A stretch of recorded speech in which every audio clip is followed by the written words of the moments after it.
Hi guys, welcome back to my channel and welcome to a video all about how to help your milk supply and help build a freezer stash of milk.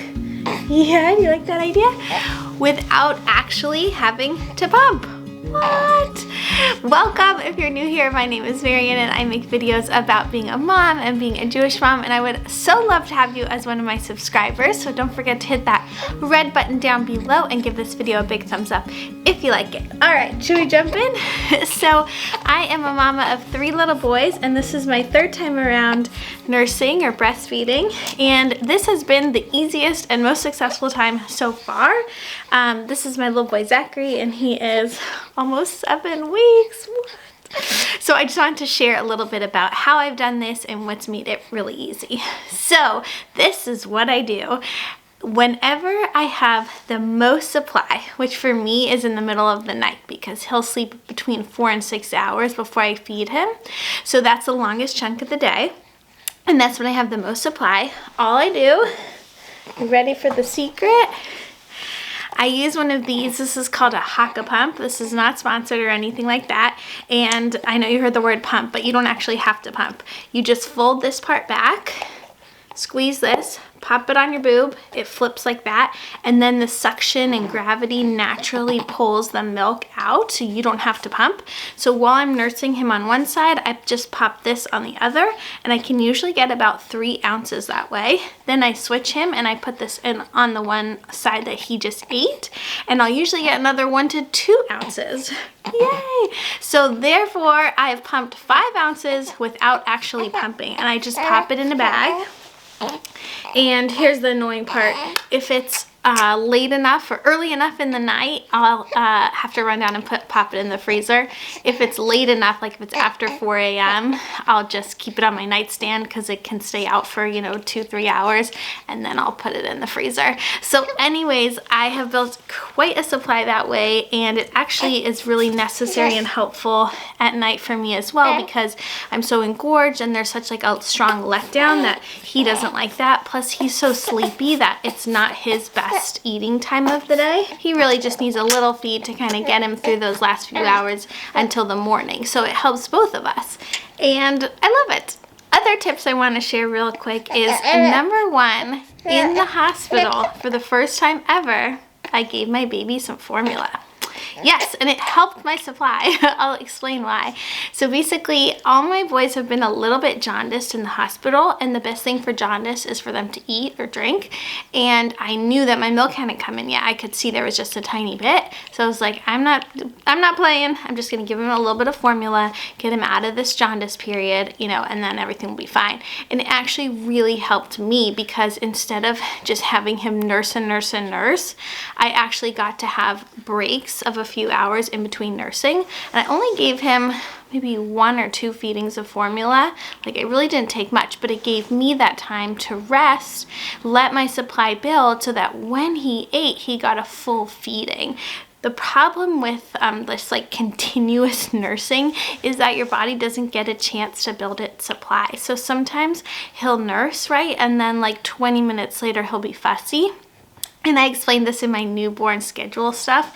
But for new moms, you might think like, oh, they didn't get enough, or they're still hungry, or they want to nurse, and then you put them back on. And that cycle can continue, so you never get the chance to build your supply up for the next feeding, 2 or 3 hours later. So what I've learned is once they're done feeding, I don't feed them again for another at least 1.5 hours from the point that they finish, so that they're going to feed every 2 hours or every 3 hours. And that makes a huge difference so that when they go to feed, they get a good feed and then they're full for those next few hours. That's the other issue. If you're just like constantly feeding, they never get a chance to be full. Right?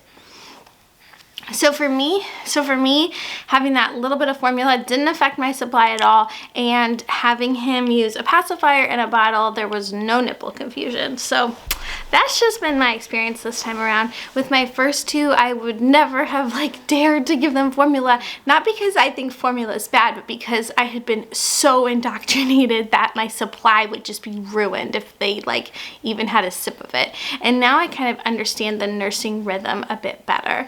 So So that's been my experience. That's how I build my supply. I should add that I am a stay-at-home mom. I do work. YouTube is my full-time career, but I'm not going back to the office. So I don't need to build enough of a supply to, like, you know, last him full days. Obviously, you need to use a real pump for that. But if you're in a situation where you just want to have like kind of a safety supply on hand, or something where you can go out for a few hours and have someone watch them and take a bottle, then I really recommend this. And I really recommend using the Haakaa anyways for the time of the day where you have most milk, because you might as well catch that milk instead of just using a pad in your bra to like have the milk go to waste.